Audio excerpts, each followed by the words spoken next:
Hey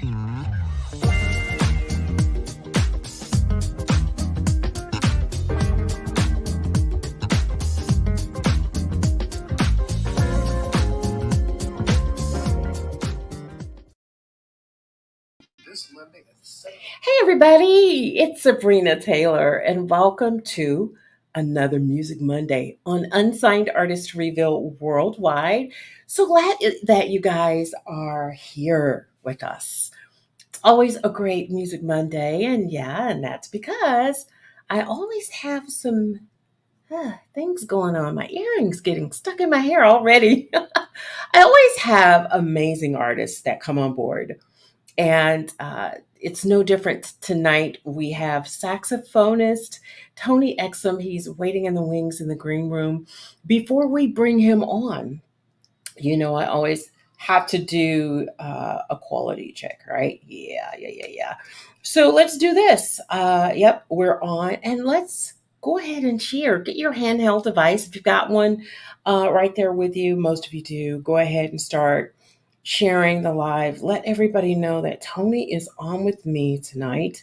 And just so excited about him coming on. Yeah, I just want to start sharing at least from this page to the Unsigned Artist Reveal Worldwide page. How about that? Yes.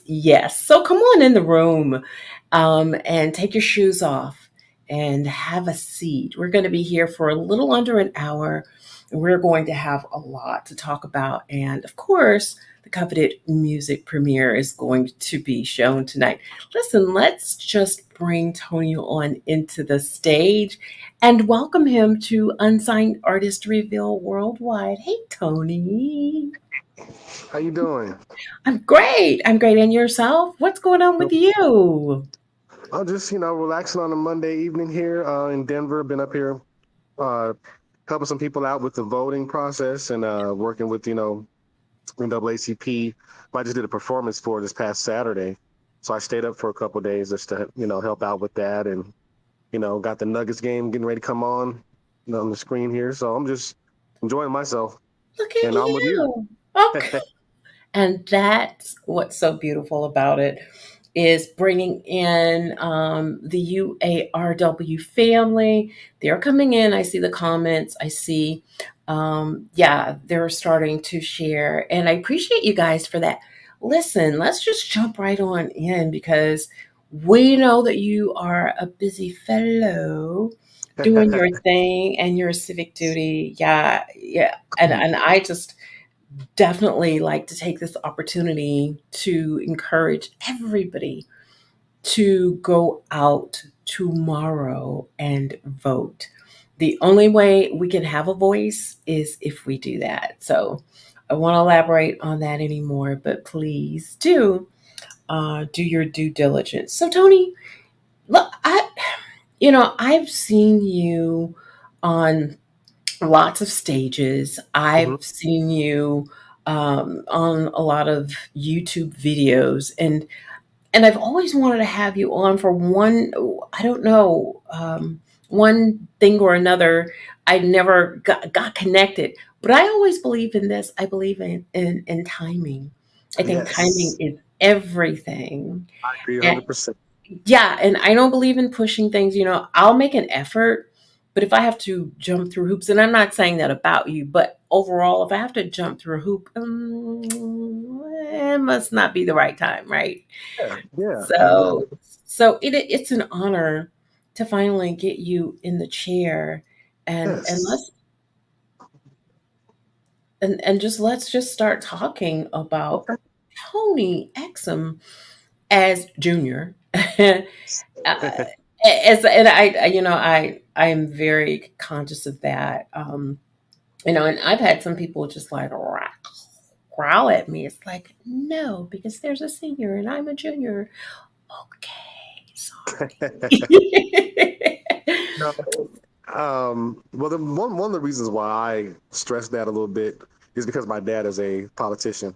So, Oh, um, got it. Professor Okay. Senior is a Colorado State Senator, Hmm. former House of Representatives. So he's kind of well known. So we got the junior Hmm. senior thing happening out here And so Yeah. I'd make sure, because sometimes people just call me Tony Exum and then they get us mixed up, which is kind of cool to me because I kind of grew up in his shadow. So it's kind of nice that they come up to him like, um, at some event, this guy's like, "Oh man, I've been watching you play for a long time. I love your music." He's like, "No, that's Little Tone." You know, that's what they call me. Oh, I love it. Like, when did you get involved in politics? I saw your name in people's yards. I saw signs on the side of the road. Like, what is he doing? I'm like, no, that's Dad. So That. yeah, Oh, so I have to wow. like, okay, so now it's like, all right, Dad. So now you got to start using senior and junior. And Junior. And I've Yeah. always gone by since I started. My thing. I've always gone by junior anyway. So, but it's that's the main reason why I stress it a little bit. But it's okay. I'm not like because there's a lot of Mm, juniors out there that don't use it at all. There's a lot of entertainers that are juniors that don't even bother. So I get it, and I totally agree. I agree. yeah. Well, I wanted to just begin to dig into. I mean, of course, I've read your story, your bio. There's nothing like having the artists themselves share their life as as brightly as they can before the people. And I just want you to start sharing with us how music began to make a statement in your life. I mean, were you really young when you discovered Yes. music? Share that with us, Tony. Yeah, I was very young. It was almost like music found me. I didn't find it. Ah, It found said mhm. and said, "You come here. You're going to do this." Because I had a family that I think a lot of families, music especially, for all American people, it's a big part of our culture. But for Black and Brown families, there's a whole different type of Yep, thing that yep. came with it. Hmm. As us Gen Xers, we're babies and growing up. There was a whole thing about music was such an escape. It was a unifier. It was a therapy. It was everything to get us through the day and get us through the week. So, and music was also what brought everybody together. It was that bonding element in our families. I think we can all say that. That's why certain songs come on, and every Black person in the room that doesn't know each other starts dancing because they can identify with that era or identify with what that song may have done for them individually, and so we can kind of see that collective, energy with that. And so for me, my uncle was a saxophone player, my mom's younger brother. So Wow. his name was Larry Francis Jr. and Uncle Larry was smooth with it, and so I grew up with the sounds of Grover Washington Jr. and Ronnie Laws and David Sanborn and Tower Power, Earth, Wind and Fire, Parliament Funkadelic. My mom was into the horn bands back in the day, Mass Production, Brass Construction, Madrill, and all the music that was out. So I heard horns as a kid, like I identified with that. Sure. It's weird how that happened, but the story goes, when I was a baby and I would get a little upset or wouldn't go to sleep, get a little restless. My mom Hmm. had a little portable record player. Yeah. She would put she would either put on Earth, Wind and Fire, Keep Your Head to the Sky, the album, or Grover Washington Jr.'s Inner City Blues, his very first album, and I would Wow. just mellow out. So that sound of the saxophone was cultivated in me from the word go. So, Sure. at 3 and 4 years old, I was I was able to read, at a young age. I was about 3.5, 4 when I could read full sentences. About 5, time I was 5, I could read a whole newspaper article. What? So yeah, my mom spent a lot of time with me on that. So she turned me to an avid reader to this day. So because Amazing. I understood that, I could read lyrics. And you know how back in the day, you pulled an album out the gatefold, and you had the one side would have the credits and the picture, and the other side Yep. sometimes, especially on Yep. Earth Fire Records, it would reprint the lyrics. Yeah. So I would put the headphones on and I would read along with the song and read the words. And then I got into like, oh, so reading liner notes at 6 and 7 years old. Mhm. So this music thing was just in my DNA. It was so early. Right. Uncle Larry used to practice around the house, and um, I remember I have some vague memories of me as a little kid. I got pictures. This little silver saxophone that my uncles bought me. My dad's brother bought me Mhm. for a gift. And so I wanted to be like Uncle Larry. So he would go around playing for people in the neighborhood. I'd follow him around. And while he's playing, I have my little silver horn. And then, there's a picture of me with my grandfather's Applejack hat cocked to the side. And I got the saxophone, and my eyes are just like glazing, so it was meant to be for me to do what I do. And I think that's what got me going. So I started playing about sixth grade. I think the bug bit me. I saw Uncle Larry do something really big. So in Colorado Springs, Fort Carson is the big Army base, and he was a Yeah. soldier. He Yeah. Army conscription.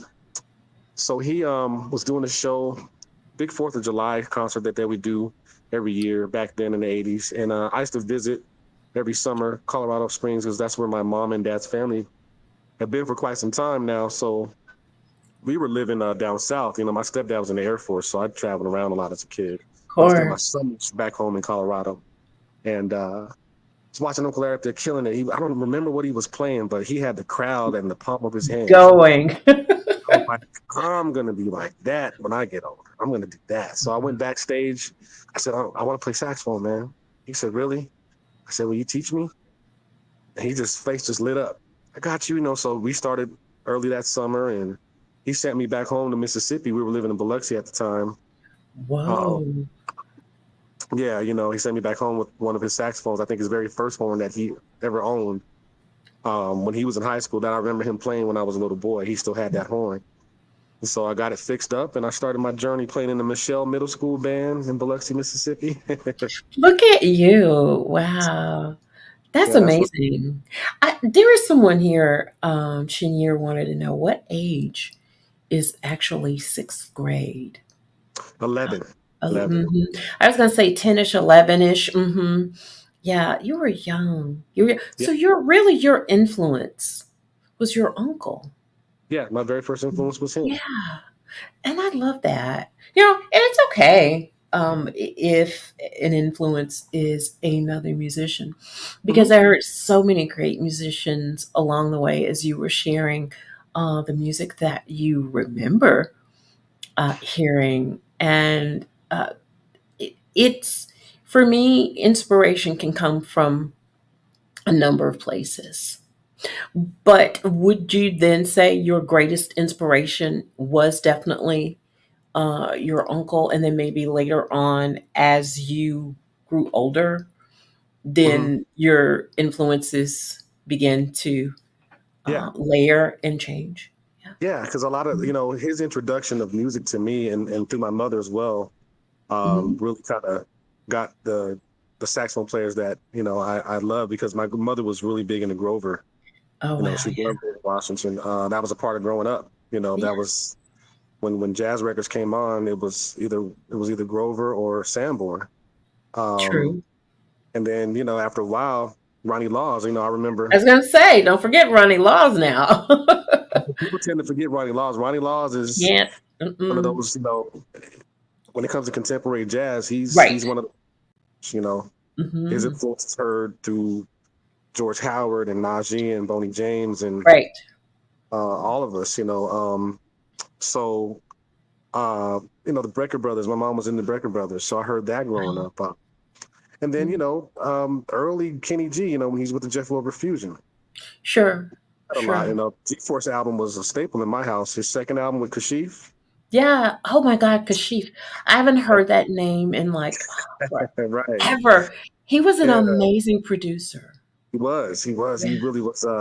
He's a lot more accomplished than most people may remember. Right. Besides his own stuff as as an R&B artist. So Right. I heard all of that growing up. So when it came time to play the saxophone, that was my reference point at first. Yeah. Those players, and then eventually I started again through my uncle and my mother. Charlie Parker started to come up, and Mhm. started digging him. I started digging some Coltrane, and my grandfather said, "Well, there's this guy named Stanley Turrentine. You need to listen to him." And two tenor players on the hard bop side, they used to do a lot of albums together. It was Eddie Lockjaw Davis and Johnny Griffin. So I started hearing that kind of stuff. So I had a good balance of the contemporary Sure. and the traditional The jazz. straight edge. Yeah. So Exactly. I would lean toward the contemporary, of course. I mean, I'm 14 years old, and I got the Walkman, and most Yeah. everybody else is listening to, this is, late '80s, so that's the Of New Jack course. era. Yep. So, and I listen to that too. I mean, trust me, I listen to everything the kids listen to. But Yeah. I thought I was a little bit more sophisticated. So I'm walking through school with my George Howard on, I got my George Howard record on, as opposed to, New Edition or Troop or something like that. Sometimes I was listening to George Howard. Um, I'm listening yeah. to Barry Meadows and Kim Waters, Yeah. Kirk Whalum, all those, that next generation of players that was coming about at that time. Uh, Sure. Sure. because they had a sound, especially George and Najee, they kind of had a sound that kind of Very sounded like was distinct. Mm-hmm. very distinctive, but they were jazz players making R&B records with the saxophone, if you want to get technical with it, and it was Sure. called jazz. Yeah. So it sounded like what we were listening to on the radio, especially like that George Howard album, Personal, from '89, Oh my was God. like I hear to my heart. So I Oh my I patterned myself after a lot of that, you know, Tokyo Blue God. by Nas. Those two albums made me. Mm-hmm. Well, Grover and other stuff. but I know the saxophone, is like the instrument for you. But just for the sake of recording and being able to communicate with other musicians and producers, are there any other instruments that you even endeavor to learn, or or you play? Yeah, I'm gonna be a guitar player one day. I'm gonna, Uh-oh. I got to get on the guitar, but it's not gonna be a jazz thing. See, I want to take guitar lessons, and then I want to do like a funk rock, like a Ooh. like a funkadelic Jimi Hendrix, Ernie Isley Mhm. kind of thing on that, because I dig that stuff too. So I want to play guitar. I play flute. I do play some keys. I'm getting Cool. better as I've gone on. As a songwriter, Sure. piano is a very important instrument. So It is. Mhm. I was getting really good after a while, and I stopped playing. Then other than just to mess around. So now, like in the last probably 6, 7 months, I've been spending a lot of time on the keyboard. Good. Um, and just in developing, just that other acts, as they say. A lot of these young players that are in my band, they're all multi instrumentalists. So Exactly. I have Exactly. players in my band, and they can switch at any time. So my And drummer can, proficient? yes, my drummer can get on keys. My keyboard player can get on drums. My bass player can get on drums. Then he can get on keys. It's like you guys made me sick. So I'm like, I got to catch up. So you gotta So, play catch up. yeah, You gotta play exactly. catch up. Yeah. Well, you listen, know, I need to take the first break of the night, okay. and definitely want to continue the conversation, and kind of shift into some other subject matter, concerning you, because you've got a lot going on as well. I just love the layered information that I'm finding on all the artists that are here. And you really can only do that when you sit down and you have a one-on-one with them. And that's why I really love this. So thanks for coming on. Hang out Sure. for just a few minutes or so, All right. and I'll be back with you. And I just want to acknowledge everybody here. Thank you so much for sharing, and coming on board tonight. There are other shows that are out there, that I know that start at 7 on Mondays. And I am so glad that you guys have come over to chat with me and my special guest tonight. Tony Exum Jr. is finally here on the platform, and I am so ecstatic to have him. Listen, don't go too far. We've got to take 2 breaks for the night. So the first one's up. We'll be back with more from our special guest on Unsigned Artist Reveal Worldwide. I'm Sabrina Taylor, creator and host of the indie platform Unsigned Artist Reveal Worldwide, where the artist shares their story and I premiere their latest release. Connect with Unsigned Artist Reveal Worldwide here, live from New York City. The Loft, every Sunday, 4 p.m. Eastern. Come on, join the indie community. Hey, everybody, welcome back to the show. I'm Sabrina Taylor, creator and host of Unsigned Artist Reveal Worldwide. I love what I do. Can you tell? I really do. I am so ecstatic that the Unsigned Artist Reveal Worldwide is now syndicated. We are on 8 radio stations, including one in New York called The Loft. And just so proud to see how we have just expanded into a syndicated brand, and there is so much more coming.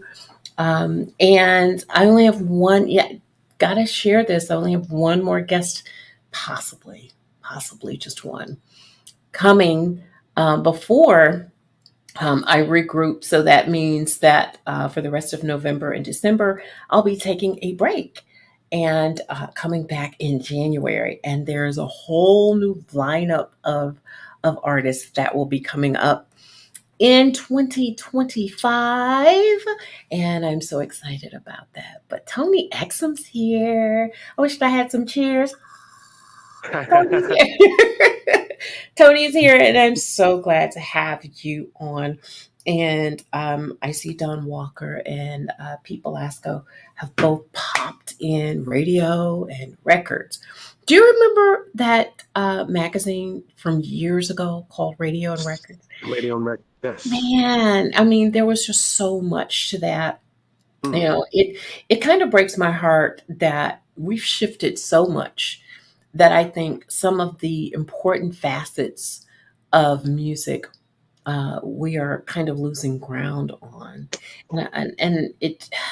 I mean, that's a whole other show, but I don't even know where the radio and records came from, other than seeing the two artists pop in, and I just put the two together. But um, I knew several people who worked for radio and records, and that was a huge print magazine. It wasn't an Yeah. online thing; it was all print. Mm. Yeah, yeah. So, Had to like what? order it because you couldn't find it at the bookstores all the time. You had to get the subscription from somewhere. I remember Yeah, that. I know, right? I know. It was just an amazing print, full of all genres of music. And Carol Archer was, I think, the editor at the time that I knew. I mean, I'm sure there have been more. I don't even know where Carol is at this point. But in any event, bring it back home to our special guest. I want to know from you, once you began to see yourself excelling on the saxophone. What was that? Um, what was that thing? That impactful moment for you, Tony? That made you decide I want to do this professionally. I'll never forget it. It was 1992, Ooh, and it was at Fiddler's Green in Denver, Colorado. It's called something else now. They changed the names of these amphitheaters, but everybody knows it as Fiddler's because it was Fiddler's for so long. yeah. David Sanborn and Al Jarreau. And I'm sitting there, and David started playing Run for Cover. I think he used to start his shows with that. Yeah. And the energy that came from the band, Hmm. because of course I heard that song as a kid. My mother had that album. I still, that was part of her Saturday morning cleanup music back in the early '80s. Uh-huh. Especially Uh-huh. when because to give you perspective, everybody all military dads had the component, stereo system, Right. Yeah. be speakers, and if your dad wasn't cool if he didn't have the component The and whole system. right, and the double cassette player and albums Oh God. all over the place. And so I had privilege to sometimes, I didn't want to play outside. My stepdad would let me put on the headphones, the big cams, and I would get lost in all this music. I'd listen to the Boyer album. I'd listen to, Al Jarreau. And then I'm talking about like at 6, 7 years old, I'm listening to, I remember I used to spend hours listening to like the Jackson's Triumph album, and then Thriller came out, and then, all these Mhm. great records. So David Sanborn, though, that album just is right here. And because Mm. it brings back fond memories of my mother just being happy playing that music. So when I'm watching him play Run for Cover at that concert, I Mhm. was I was just transfixed, and I started shaking my head, and my dad Gotta looked do. at me, he just smiled. I'm just shaking my head, and I didn't say nothing. I was just like, that's me. That's what I'm gonna do. That was Yeah. it. That day is Mm. when I said I'm going to be a full-time professional national recording artist one day. And before that, I was like, yeah, I'll play music, but I'm going to be this, business executive. I'm going to do this and that. I'm Right. going to. And that all went out. That was back here Yeah, that but day. you did go. You went to college, though. Yes. I did go Yeah. to college. Mhm. Yeah. You And did the I, right thing. You did the yeah, right thing. Yeah, because you just never know about music. Is so fickle, as you can tell. and ironically, I mean, I was a music major, but I had a minor in marketing. So Good. I thought two would go hand in hand. Of But, course. University of Denver, at one point in time, they called it the Harvard of the West. Yep. And that's where I went to school. And so music was just almost like sports was for a lot of people. It was a way to get me Uh, into well-rounded education at sure. DU. Yeah. Um, and so I was able to balance it out a little bit. So, you know, but like a lot of people, I was a musician with a day job for years, playing on the weekends, playing in the cover bands around Denver, Colorado Springs. Yep. Yep. I cut my teeth in the clubs Friday and Saturday nights, and then going to work on Monday. But Yeah. I think that was just a means to an end. I'm like, yeah, I'm a musician, and I know I work here for this insurance company, but I'm a player, I'm a You're a musician. player. Yeah. That's how I carried myself. It's probably why those jobs didn't last because I was like, nah, I'm a musician. I just have to do this right now. But Exactly. And um, I don't think there's a musician around who doesn't have some story somewhere along the way who would say, "Oh man, I quit that job." yeah, In a New York minute because what was in them, it was a passion for music and any opportunity where the door would open and it would look like there was something to offer there. We were just kind of out of there. Yeah. yeah, it was in Colorado Springs, it was a bunch of call centers around here, so you could Yep. get a decent paying job, entry level or Anytime. Mm-hmm. customer service. I just tried to think of the higher end of that because I said, okay, well, let me make sure I have some kind of marketable skill Sure. outside of this. Wow. But it got to Yeah. the point where it was almost like the plan B became the plan A. Yep. And getting a little older, I remember I was playing in this really a band that's still around Denver. They're called Soul School, and I was Oh. their first horn player.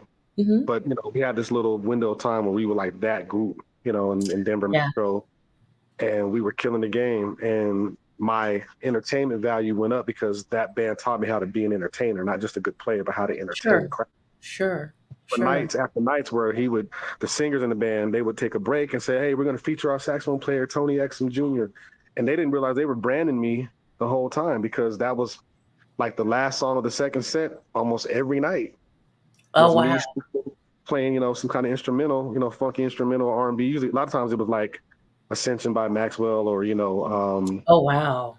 something like that. The R&B thing that the crowd would get into. So I Yeah. started learning how to front a band by playing with them because at that point all eyes were on me.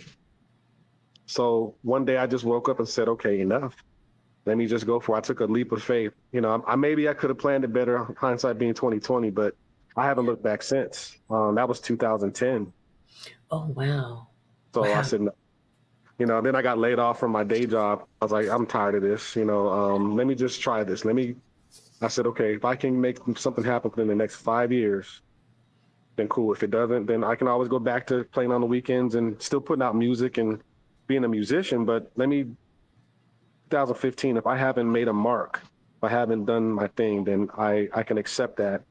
And, I can always get my license for insurance again because I was a licensed insurance producer in Colorado Right. for a number of Right. years.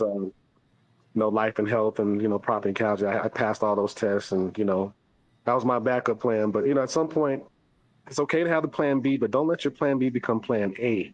That's it. Because I was gonna say, yeah. Don't let it shift. Do you know what I mean? Yeah. and if you have the resources, you don't even need to. You can go full speed ahead. But I I took a huge leap of faith and said I'm not doing this anymore. And it changed my lifestyle. It was some people thought I was crazy. Not everybody supported me 100% at first. But my eyes were on that prize. And my mother used to always say that, Tony, just keep your eyes on the prize. You know what Right. it is. Don't lose sight of that. And I never did. So, here it is, almost 2025, and, you know, I'm And here. it's an So, upward trajectory. Yeah. yeah, Yeah. so I have no regrets at all. I'm glad that I took that leap of faith. And it was funny because there was a guy in the band, this is like '07-ish. He's like, Tony said, man, if you don't do it, don't turn 40 and be like, man, why didn't I try? Regrets. No. Don't do it. He said, you got the talent, but you got to work. Because I was Right. thinking, well, no one's going to come find me here. I'm not going to be this. I had the old business model in my head. And he Yeah. was shaking his head at me. He's like, no, man, you want this, you go get it. So, were you searching for record deals along the way, Tony? I did. I sent out plenty of demos back in the day. Yeah. Had a little 2 or 3 song demo that I did like in '01, uh, Yeah. 2001. And I did a song. I did Grover Washington Jr. A song called Maracas Beach, and I did there was another song on there. I can't remember the name of it. It was a 2 song demo um, that I sent out. Of course, I got turned Yeah. down. Nobody ever. And that's fine, but Right. I know what that feels like. To either not hear back or you know, sorry, we don't want you or whatever they could be. I never kept any of those rejection letters. I just then the indie thing came along, so it didn't even matter Right. anymore. Right. Um, by And the time, you're doing extremely well with that because, as when I'm researching, I'm looking at everything like Facebook numbers, IG numbers. Um, Now your Facebook page is almost at 9,000. IG is almost at 6. So you've got a nice base there.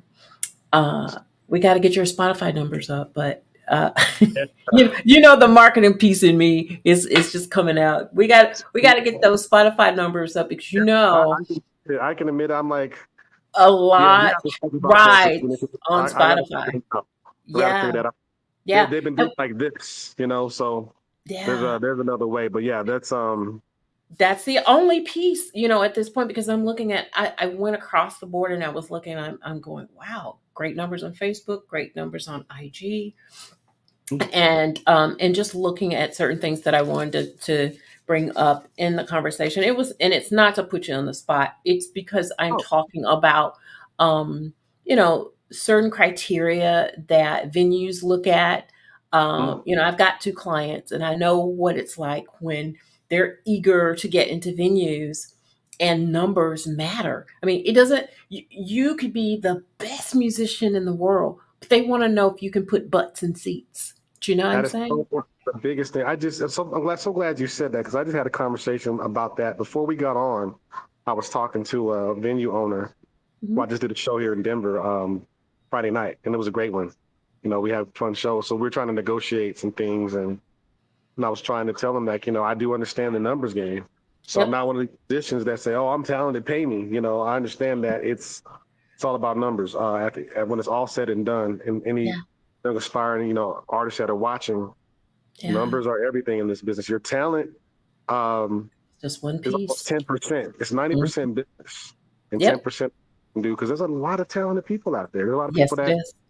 and a lot of professionals that could have been stars that just were okay doing what they do locally or playing at church or what have you. Some people were here and they went back to that. So Right. understand the numbers are very important. And so I've been Yeah. blessed enough to stay busy as a touring artist, Good for even with you. the fluctuation of the numbers. But I can only imagine if I got some of those things more consistent, what Sure. had. And there's some big things that are in the works for me right now. So it's all this, but the Congrats. Spotify thing's been that little thorn in my side that I got to definitely get a hold of. I can be Yeah. Yeah. transparent on here, about that. Yeah. I mean, I was looking at the fact that, okay, so we've got several facets here with you. You are an amazing saxophonist, actor. I didn't know that you also acted. I mean, when did that come into play, Tony? It's funny. Something I always thought would be cool to do. Hmm. And I know a lot of musicians they make transitions into acting. Sure. Um, some of them do it really well. Yep. Sometimes artists are just a tool for Hollywood to get the number. Sure. You know, Hmm. um, I had a couple of small parts. Back in '06, I did a play. '05 actually. I did 2 plays in Colorado Springs. Yeah. And first one, the very famous Lenny Williams, the singer Lenny Williams, Hmm. made a cameo appearance in the play, singing the famous song. Wow. It was like a good time story, and I was like, I played an angel of hope. It was a story about a guy Mm. Christmas. It was like set in the '70s. Every year, this guy he gets laid off from work. He can't do Christmas for his family. His wife is not in church because she's upset about a child. One of their oldest child was killed in a gang fight. So he's Ooh. trying to be the spiritual head, and his wife is wilding, and the other two Mhm. kids are acting the fool too. He's trying to keep his family together. And there's a Mhm. scene where he just breaks down like, God, I can't even put food on the table for Christmas. What kind of man am I? Wow. I approach him and say, no, young man, God says, job well done, and this is what's going to happen for you, and blah blah blah. And it's an emotional part in that play. Of course. Yeah. Yeah. So then another play, I actually played a saxophone player.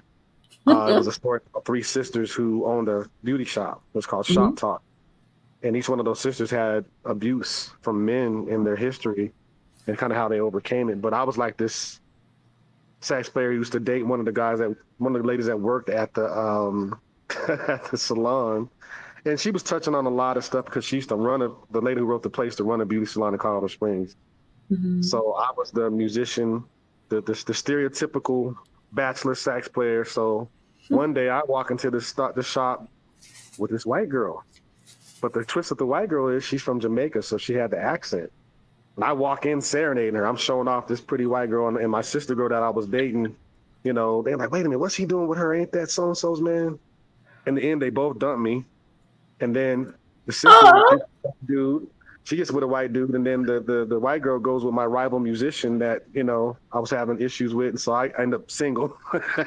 It's all said and done. I'm sorry. But Oh, still oh Collins, God. still Collins from Tyler Perry fame was in that play. Yeah. She played in Medea Goes to Jail the play, and then Got she it. sang backup for Beyonce for her all female band back in the day. So that's what started Ooh. it. Just local plays, and then eventually, a couple of parts came up. Mhm. Something I'm still kind of pursuing on the side. There's a movie out right now about Denver from Nikki Michaud, which you may remember her from Lincoln Heights and a bunch of movies like that. Yeah, that sounds familiar. Yeah. Oh yeah, trust me, you've seen her in a lot of I'm stuff. This was sure. I'm sure. the directorial debut. She studied film at Boulder, University of Colorado, which Mhm. Boulder's just right around the way.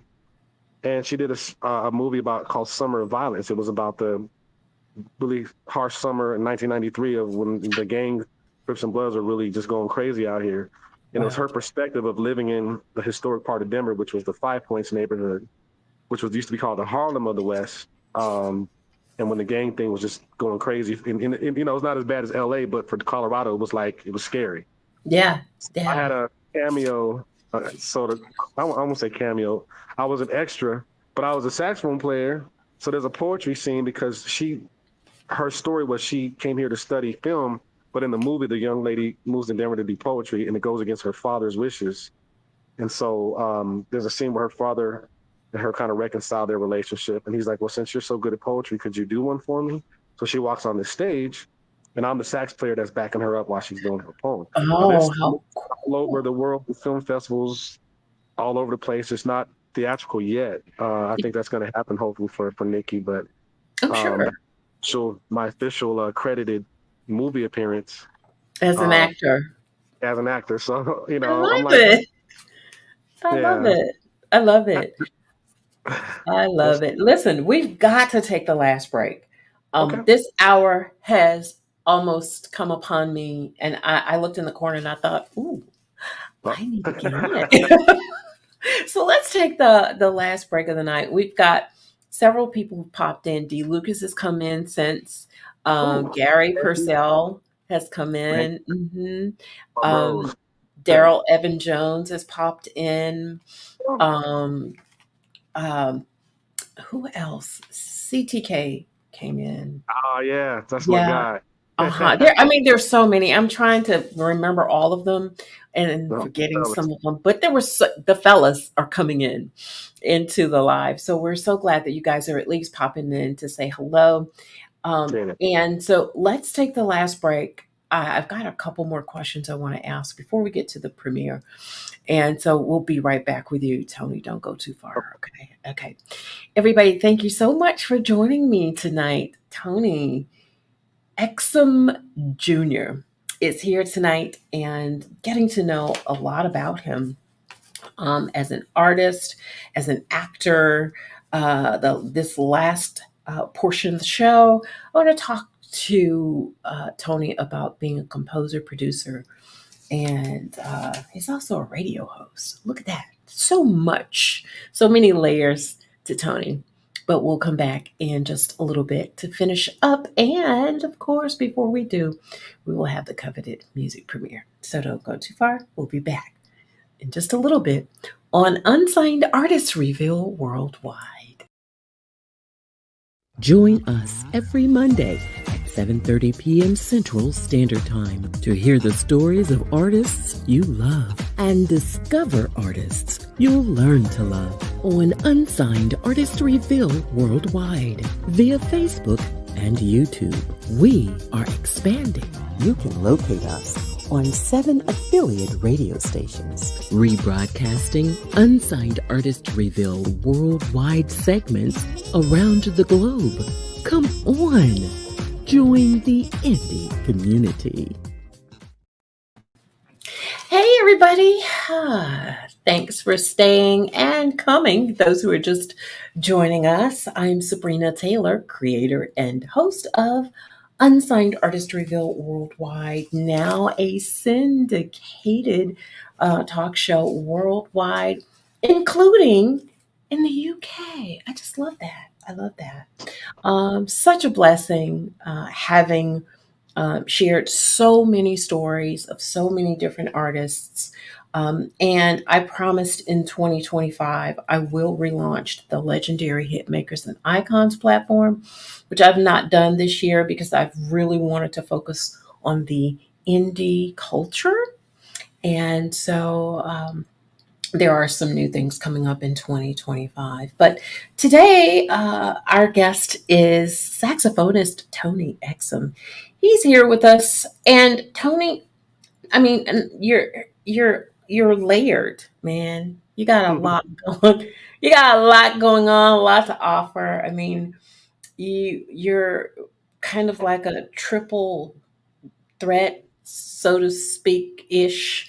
You know, we know that you play sax, but actor, composer, producer, radio host. Now, when did that happen, Tony? This is crazy. So the radio thing came about back in 2017. The classical station in Colorado Springs, for years before, they used to do jazz just on Saturdays, Yeah. and that stopped. Oh. Around that time, when the smooth jazz radio was still pretty much terrestrial, we had a station called Sax 105, Mm. and Denver had K-High. So we Okay. had that, but KCME had KCME Jazz on Saturdays, which was mostly straight ahead. But the community was like, "What happened?" Because they stopped. Yeah. So a new general manager of KCME, which is our big sister station, the classical station, said, "Let's go ahead and start fundraising for our own tower and create an all jazz station for Colorado Springs." Sure. So we did that. There's a community event used to be called Imagination Celebration. It was an art festival of just like avant-garde stuff, just any kind of thing that was artistic. It would take over all of downtown Colorado Springs for a day. And Mhm. so Casey and me, people hit me up and said, "Hey, we want to have you play at our stage, which is like a gazebo right outside the historic they call it the Pioneers Museum." Okay. So I played that, and the lady who was the program director, who now works with Dee Dee Alexander, her name is Jana Lee Ross, and Jana Lee was like, "Hey, we're gonna have a jazz station. We know nothing about smooth jazz. We know that's what you do. Would you consider being in, maybe doing a little, artist 2 hour show once a week?" I was like, "Yes, please. I'd love to. That would be great." I thought about doing radio. I thought about, Dave Koz doing it, and, all the different artists that had some radio shows. I thought that'd be cool. That'd be great. Well, I went to do an interview one day for a show I was doing with Miss Paula Atherton. I brought her to Colorado Springs. We're going to do a show together. And so they had a show called Culture Zone, and they would just showcase local events. Sure. And I interviewed her by phone and brought me into the studio to pre-record the interview. I walked in doing the interview. I walked out with a job as a host, literally. Look at you.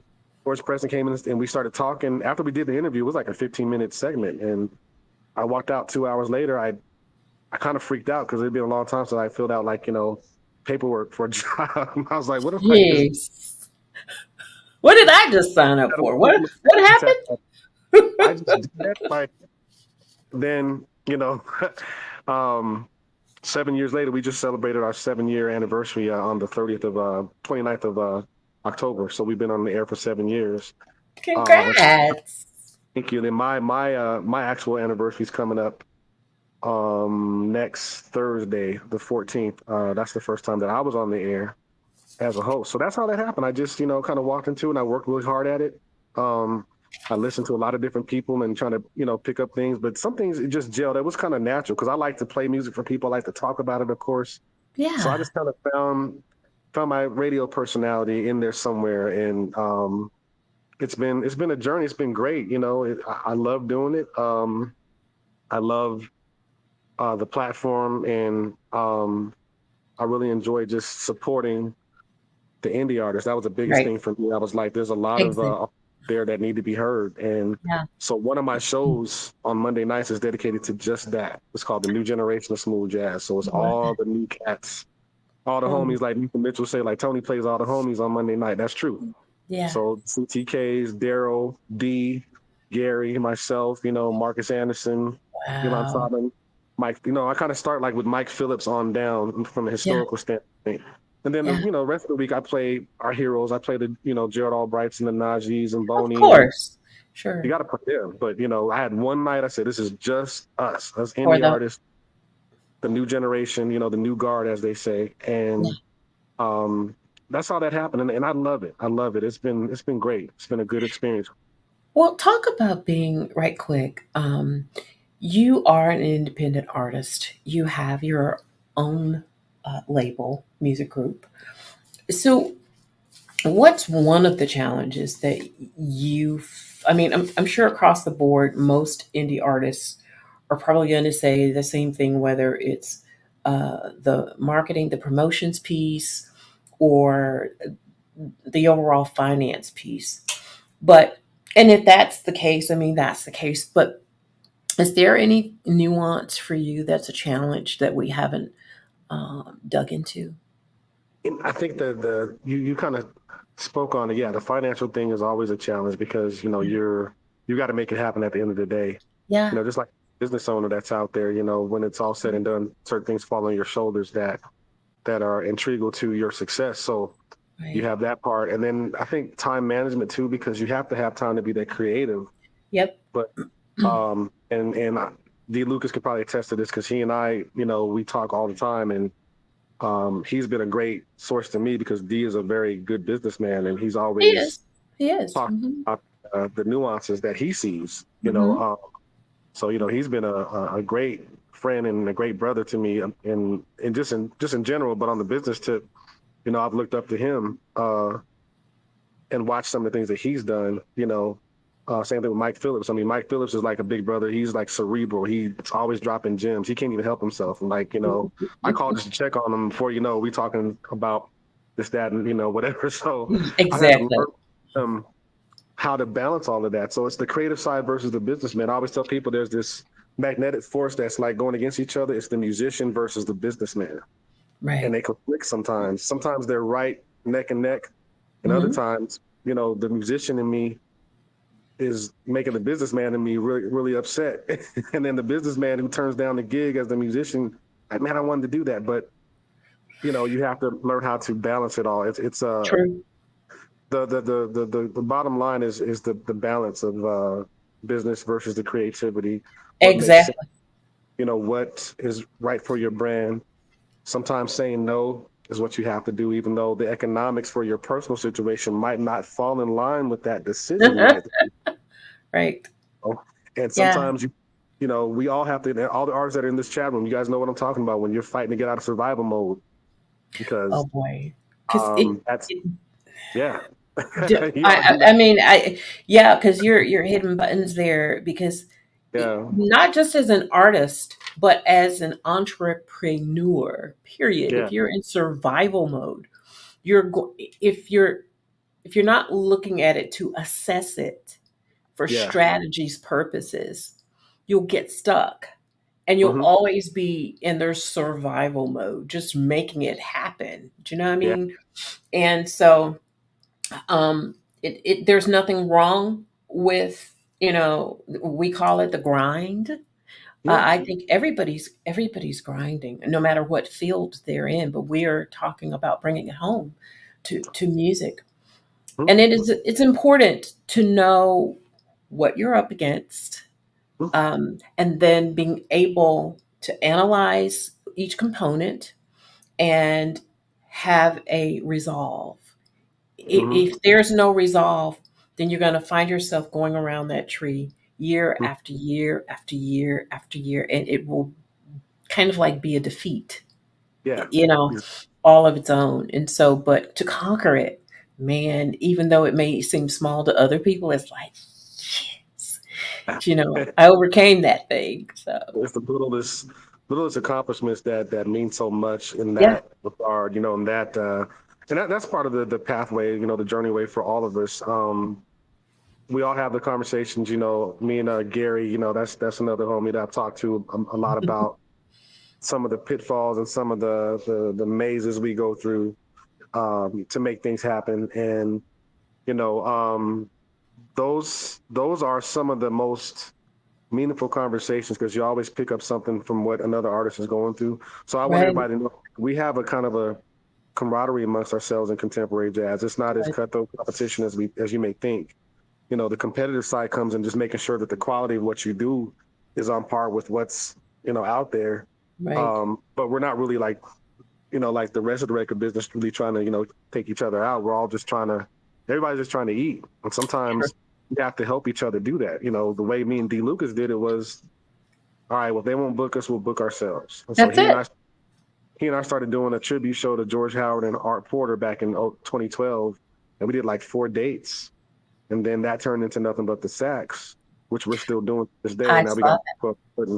with Mhm. us, so we got 2 dates next year. We're going to be back in Spagattini, and then we're going to be in Phoenix, and maybe Love some it. other things happen as well. So we found a way to make things work, to create opportunities, create brands within our own brand, sub brand, so to speak. So almost like you got Sprite, and then you got Cherry Sprite, then you got Branches of it from there. so brands within Budweiser, Bud Light Lime. That's how we look at it as, everybody doesn't always want this brand all the time. So let's give them a sub brand that's got a little bit of a different flavor to it. Exactly. Yeah. That for a little while in this market. In the meantime, we're all still doing our solo stuff. But you've seen the packaging of us as contemporary jazz artists. The fans love it. They eat it up all the time, and the Yeah. promoters like it because they can get the artist for a certain price. And Exactly. Yeah. in the long run, it's been a vehicle for us to reach audiences that we may not have been able to reach on our own. But then we're also able to go back to those same cities and showcase ourselves as solo artists. So those are the things that I learned in this business that you have to do in order to get out of that survivor mode mentality. It's Yep. a fluctuating thing, and I'm just getting because this last quarter has been a little slow for me, but it's Yeah. picking back up because it does. But for a little Yep. while in October, I was in survivor mode, biting my nails, like, man, look, talking to my hey man, we gotta, I'm paranoid, like it's and any artist can relate. You're Yeah. up at 2, 3 o'clock in the morning posting your flyer. You're supposed to be sleeping, but what if I just do 45 more minutes and then Yeah. you're working when everybody else is resting because you're thinking, okay, I got things to do. I got to make this happen. So that's when I mean getting out survival mode, letting God take over and put you in the places that and trusting Him that He wants you and put you in the to open up those portals that are for you. You know, Right. And I'm um, glad to finally see artists collaborate because at one point there, and I think it was because of COVID and everybody was so devastated, Tony. mhm, When the gates opened, it was like a mad dash to regroup, right? And so I had an artist ask me, well, what do you think would be a a smart move for me as an artist? And the first thing I thought of was collaboration. yeah, And that was in 21 ish, 2 ish, 22 ish, because I think that's pretty much when things started to open up maybe not 100%, but venues were opening. And I said, if you can begin to collaborate, and it's so amazing because I've seen so much since then. It's just, it's off the rails and it's a beautiful picture seeing artists connect, Yeah, become a package, if you will, if it's only for one night. Okay, I'm yeah, just kidding.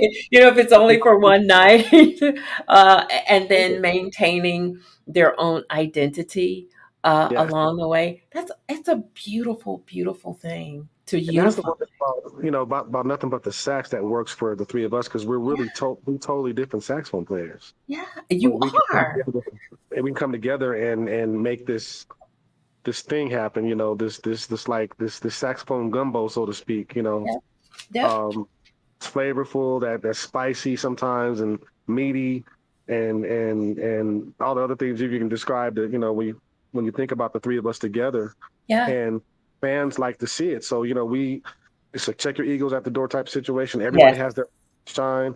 We do yep. our opening part, but it's allowed us to just um, not only become better entertainers, but it's kind of made us uh, galvanize a little stronger as brothers, Yeah. as in business, and that's important too. So, if you remember when the Summer Horns came out, Yes. or there was one guy that said, if those guys can do it, then I'm going to get a group Yep. of Summer Horns for the indie cats. Yep.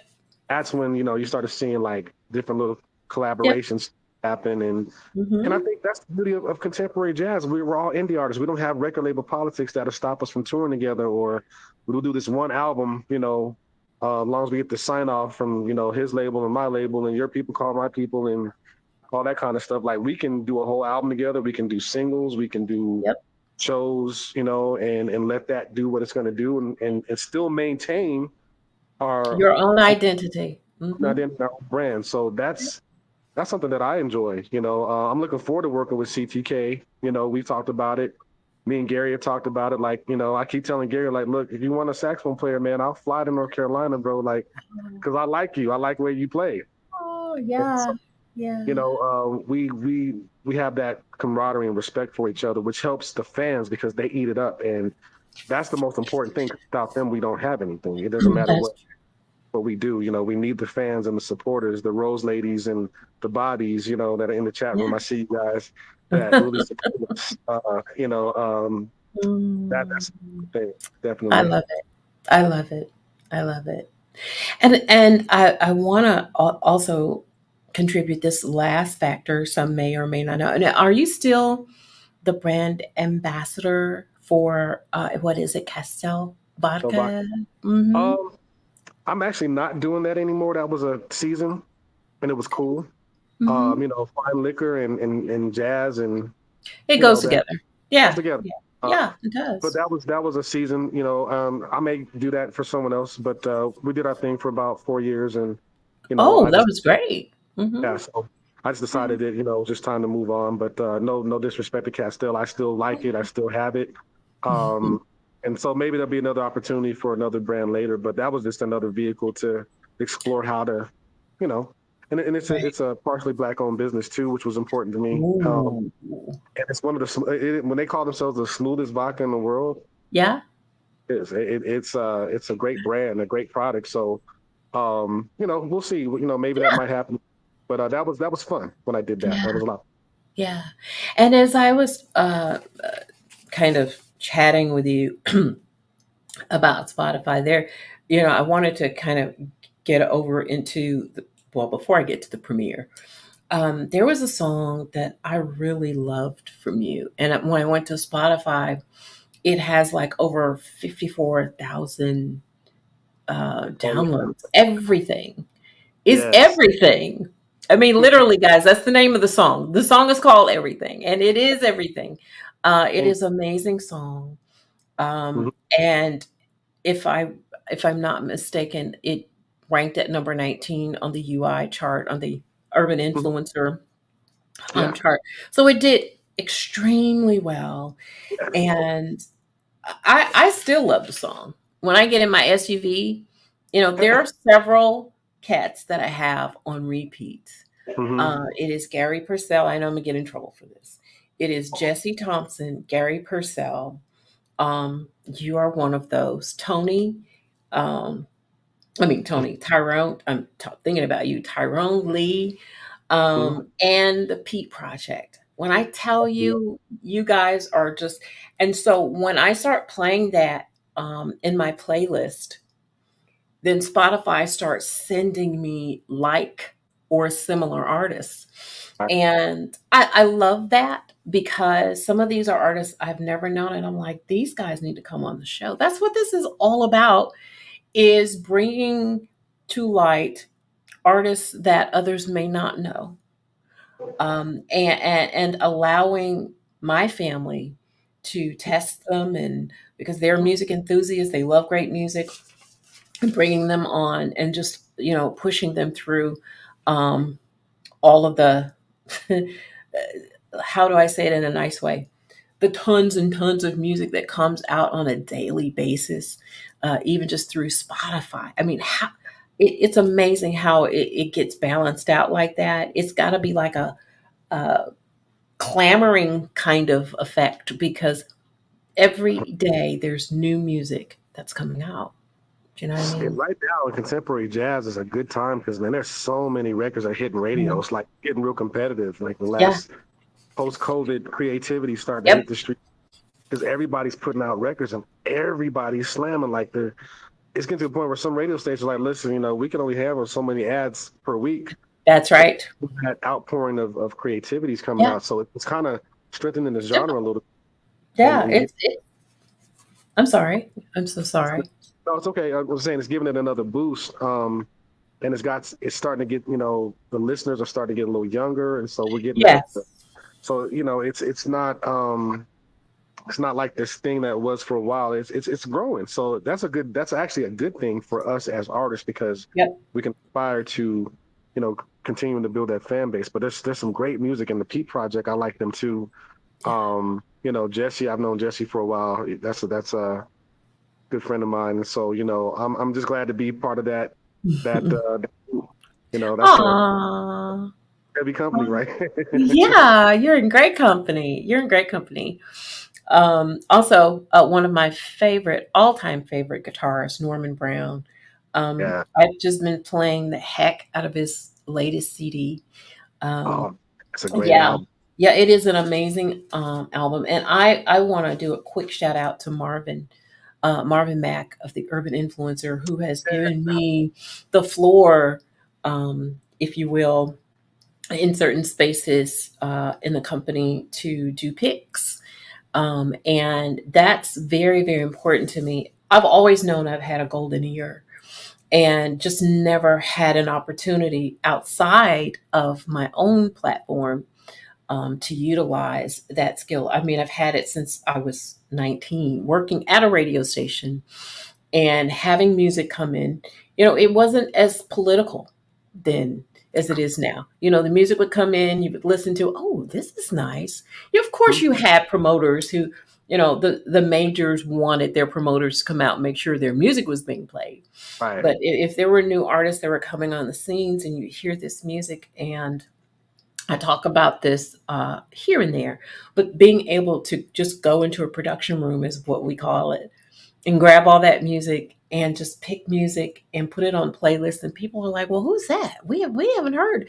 And then because we're playing it, now they're playing it, so it's like we began to break records and we didn't even know we were doing that. You guys did that with everything. That was a big that broke. I mean, I was doing my own thing, getting it out there, but you guys, Urban Influence, Marvin Mack, that broke that record to a lot of different people. And I received the biggest compliment that you could get because Kareem Abdul-Jabbar talked about my song on his Substack, his blog site, and he said, and I quote, "When you hear a song like this, I'll paraphrase it. When you hear a song like Everything, when you get in your car, you won't care if you got there or not." I was like, wow. Yeah. Like, What a Mr. Scott cute said that about me. I was blown away. And pony. yeah, Wow. it's that was probably like, wow, you just don't know who's listening. So that's the beautiful thing about what you all do. You have a reach that, you wouldn't think is there. And And this is without the machine that our predecessors had, that Mhm. established this thing had to come Yeah. from. Because so for the indie artists like myself, and it's the funny thing is I was signed at that time to a label out Oh, of Connecticut called BSE Records, BSE Recordings, right. and that deal didn't go the way I wanted it to, but I got a great song out of it. So I'm thankful to those guys, for us creating a great song. But that's the cool thing about it, people like yourself discover it and it keeps it going, and then And that going and go. to other Yeah. artists being heard and more of your material. Walter Beasley told me because he and I, not to name drop, but Walter's like that guy that like really has the back of the indie artist. He's the professor, literally, Yep. you know. And conversations with Walter have taught me the importance of what will take care of you for years to come, and it's quality music. So he said, you guys are fighting for gigs A, B, and C, but don't forget that your content is almost like your real estate. Yes, it is. And it But he's is. keep that going. So songs like Everything are like in that vein, and that just makes me feel good because that's a song that I have to play in my shows now. I can't not. Somebody's always like, "Where's that Everything song? Why didn't you do that?" Not that everything song. I hear that all the Oh, time. And every well, time I play it on my radio show, somebody I always get a comment like, "Oh, there's my jam. There's my jam." So my everything. Oh yeah, God, it is a wonderful song, and for those who may not know what we're talking about, that means you've got to go to whatever favorite digital platform that you use. Plug in Tony Exum Jr. and you're going to find type in everything, and it's there, and it's such a groove. I really love the song. I really do. I do. And thank and speaking of songs, our premiere, I've got to get to it now. you. The premiere, Mr. Sax. Now, Tony, what was the inspiration for that, Mr. Sax? Well, you know what? Hmm. Shout out to my partner, my dude. Y'all know who he is. You've had him on the show, David. DP. Mm-hmm. Yeah. That brother is just a. I told him, man, you are a songwriting fool. Yes, he is. He's Yes. such an incredible musician and creative force. I'm so ready for him to really get his flowers on that side of the fence. We know he can play, and we know he puts on a great show. But man, his songwriting and production, um, his time is coming. His time is coming very soon. I keep telling him that, like, because he does a lot of different stuff. So he had this track and he said to me, he's like, man, this is all you, Tony. He was like, dude, this is so you with that soprano saxophone. This is going to get him. This is the one. And we started working on that song actually before COVID, like literally weeks before we were on lockdown. I was in Los Angeles doing a show with Paris Escovedo. And ironically, on that singing with Paris that night was Terry Tobin. Um, Oh. we were doing a corporate thing for it was a fatherhood foundation in Los Angeles, and they were honoring Pops Escovedo that Mm-hmm. night. Mm-hmm. So we were just like, oh, well, I'm going to be in LA, and he said, yeah, I got a session for another song with Terry, so let's have her do the vocal hook on this song. So that same weekend, while I was out there, we went to the studio in Van Nuys, and we laid it down in one night, and Dave was like, okay, this song is kind of a play on words. So Terry just gave it that sexiness in the. I remember sitting there listening to her sing the hook, like, oh man, I had to walk out the studio for a minute, like, all right, let me regroup, because it just her voice and the words just kind of like I said, oh, I'm gonna get in trouble with this one. That's why I held on to it for so long because I was like, man, this song right here is gonna do something else. And so I let her do her hook, and then I went in and laid my parts down and a couple of revisions, since that session. But the inspiration was just that play on words, like saxophone, how it makes the ladies feel, and the fact that it's a sexy instrument. It can invoke things that that vocalists can do. We really are like the singers of the instrumental category, the sax players. Yes. Yeah. Nothing against my guitarist or my trumpet, but the saxophone speak and bend and caress notes similar to the human voice, which is why they say the saxophone is the closest instrument to the human It voice. is. I agree. For advantage of being singers, Grover was a singer, quote unquote. many other saxophone players that I can think of. Dexter Gordon sometimes. Man, Branford. You know, these guys Oh my God, yeah. so lyrical with their melodies, and so that's what I was trying to do with this song. I was like, don't Oh, play it, sing it. sing it. Yeah, And yeah, that's what David was telling me in the studio. He's like, Tony, you're not singing. Sing this song, bro. Sing it. And that's yeah. what you got. That last, what you heard, you know. And Terry, I mean, she really just set it off. I mean, even her vocal like ad libs, it was like, man, this woman is so talented. I'm waiting for Terry to blow up too because she is incredible. She is. Well, She's I just want like, every. Oh, I'm yeah. sorry.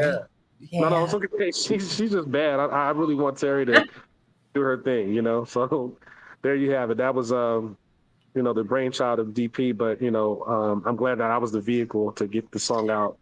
And it's very much a Tony Exum Jr. vibe. That's really when you think of me, this is what you're gonna think of. This is my wheelhouse. You know, this is wow, my secret weapon. wow. It is a beautiful song.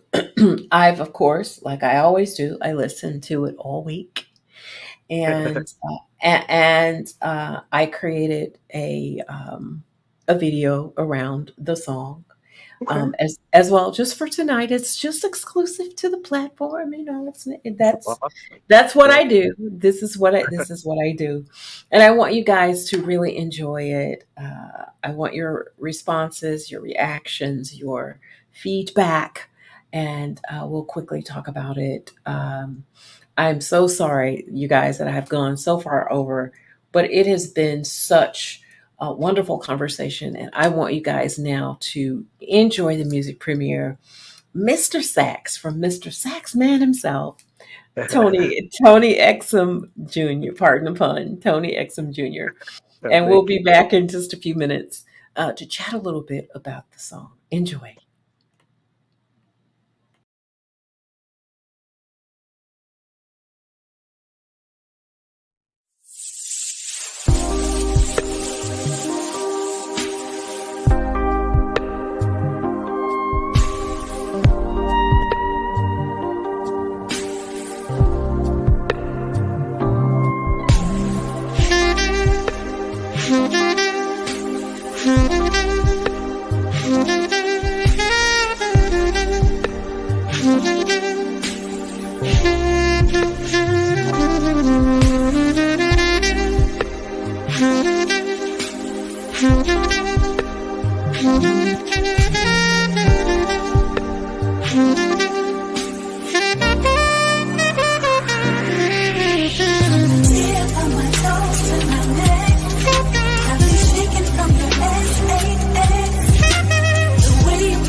That's music from our special guest tonight, sax man Tony Exum Jr. He is in the house, and I tell you, there are all kinds of comments that are up here. That song is HOT. I mean, with Mm. caps, all caps. Thank you so much. Oh Thank my you. God. Yeah. And Terry, she's an amazing vocalist, and it is time for her to be spotlighted. I totally agree with She's you. something else. Wow, Sabrina, I was gonna take when I was watching it, like, okay, Sabrina, get out of my head because I was working on a music video and you just did some stuff that I was thinking about doing. I'm like, oh my goodness. Now I don't know if I want to do video because hell, you took some of my ideas, didn't even know. I was like, thank you. First of all, You're thank you. That was amazing. Thank Just putting that you. together for us. That I appreciate you so much. But I was sitting there shaking my head like, see, I was gonna do that. Oh yeah, and that. Oh, and that too, huh? So yeah, I got a big kick out of what you did with some of those scenes. That was so now I have to do a whole other treatment now. So that's cool. But It's specific to the unsigned artist reveal. If they want to see it, they have to come back here to get it because, right, we're not doing anything with it. But you're more than welcome to use my ideas. That's what I'm here for. Is to sow into you guys yes, any way that I possibly can because I know when I sow, it comes back a hundredfold. So absolutely, I'm not even tripping on it. I'm just glad that you enjoyed the video. But I enjoyed the song. I mean, it's like when I listen to it, it's like, Lord, this, you know, the words, they're so vivid. They make you have such wild thoughts on a good note, though. Um, and it Mhm. just puts you into just a whole, as they say, a whole mood. Do you know what I mean? Just a whole mood. And Oh, I love the production. I love the that's background, the lead, the whole song. It's just amazing. So it is at radio. Yes. hmm Yeah. How's it yeah, doing on the charts? doing good. It's I think Alan Kepler, Smooth Jazz Network just picked it up. Oh, yay. Yay, yay. I made the most added list just this past week. So it's one of those things where it's just kind of just growing new legs Yeah. as it's been out. So I'm going to continue to push it because it's a great song and It's it's sexy. yeah, it's very sexy. It's doing well over in Spain, Smooth Jazz Spain, and that Oh, yeah. network. I'm Yep. in the top 40 over there. So thankful for that. And you'll probably see me hopefully real soon on Urban Influencer as well. So I'm sure. you know that top 30. So I mean, it's once again, it's one of those songs that I can play from years on, and there's songs that I've done back in the day that all of a sudden people just start listening to again. So it's here to stay, and that's the most important thing. So I really appreciate you all supporting it, and it's going to be a staple for me, live here pretty soon. So Yeah. I agree. I it, totally.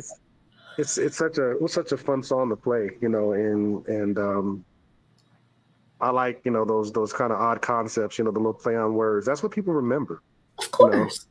Yeah. And so that's what I wanted to do. We wanted to make something memorable, and I I I I, I play the song for people, but they hear it, and you always know when you have a good song because either they're humming the hook because they remember it that, or they're singing the Mhm. words. Like after Yeah. hearing it once or twice, they're already. So Well, that's mhm. great. That's what's been Yeah. happening with that song. I've noticed. So I'm totally happy about Wow. it. Well, we are so happy for you and totally congratulations are in order. And we just want to see you go as far as you want to. It's an uphill trajectory, I think, from here. Thank Are you. you touring? You've got things going on coming up in the new year? Hmm? Yes. Yeah, Mhm. this coming weekend I'm going to do a hometown concert in Colorado Springs at Stargazers Theater, and then I'll get down to Atlanta, Yeah. and after that I'll be back at St. James Live on Sunday, November 10th. Yeah. Uh, yeah, after that I'm going to be in Dallas. I'll be in Dallas on November 29th at the new spot called the Alley Music House in the Addison area. It's a new Sure. venue. Um, I'm doing my first show. There's a new spot in El Paso, Texas called Midtown Comedy Lounge. So I'm doing the jazz and jokes in El Paso, Texas, and December, and then out to Los Angeles right after that to join Terry Woolman for our annual holiday show. Um, and then Houston, I'll be back with you right after the new year. January 4th, we'll be back at the Empire State Jazz Cafe. Look at you. Look at you. So, do you plan to take the singles that you have, including this one, and build a compilation out of it? Yes, Okay. yes. Matter of fact, that's going to be the next release I'm going to put out. I'll go ahead and let you know the exclusive on that. So early next year, I'm going to put out what we call the singles collection, which will be the previous Oh, singles and a mhm. couple of new songs. You have her, a couple of unreleased joints, I and love put it. that together as a package for the consumer.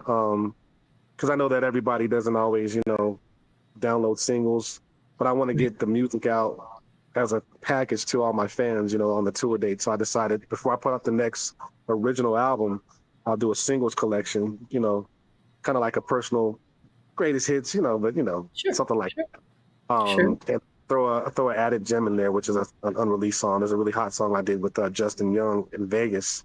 He's A couple songs. amazing too. Yeah, Yeah, I did, he's an amazing did three producer. songs with Justin, so I'm gonna throw one of those on this compilation. Oh, okay. Well, I am anticipating a great release.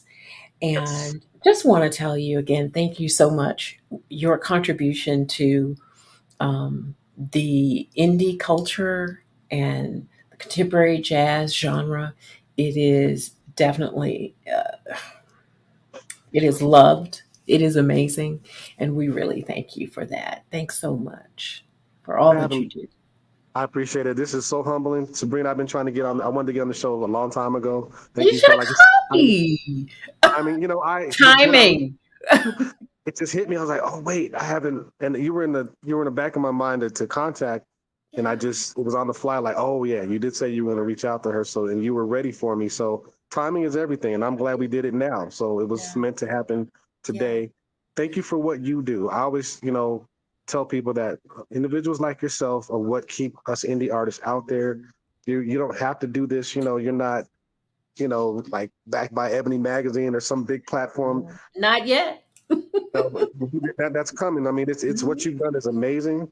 Yeah. And I just want to say personally, thank you for what you do for all of us.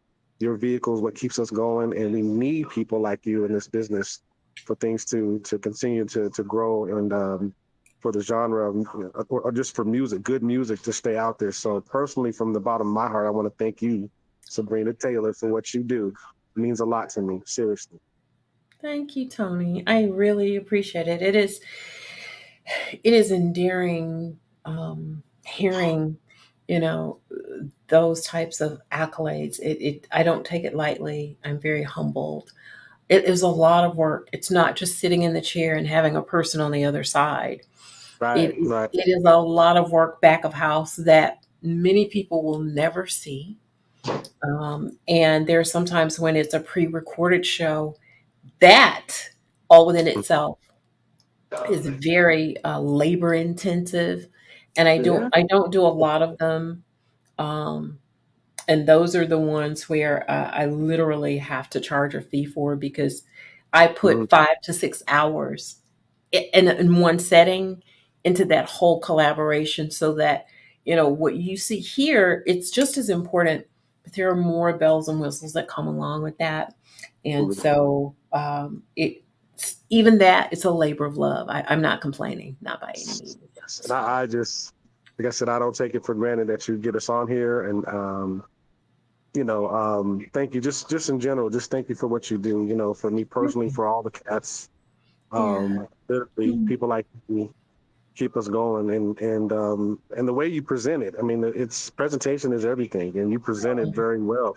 It's no different than some of the bigger, more, longer established platforms that are out there. You're approaching this the same way that Wow. someone else on that level would. So don't count yourself out thinking that that's not the case because I've watched you for a while and watched some of my other brothers on here. So trust me, you're doing it right and keep doing it.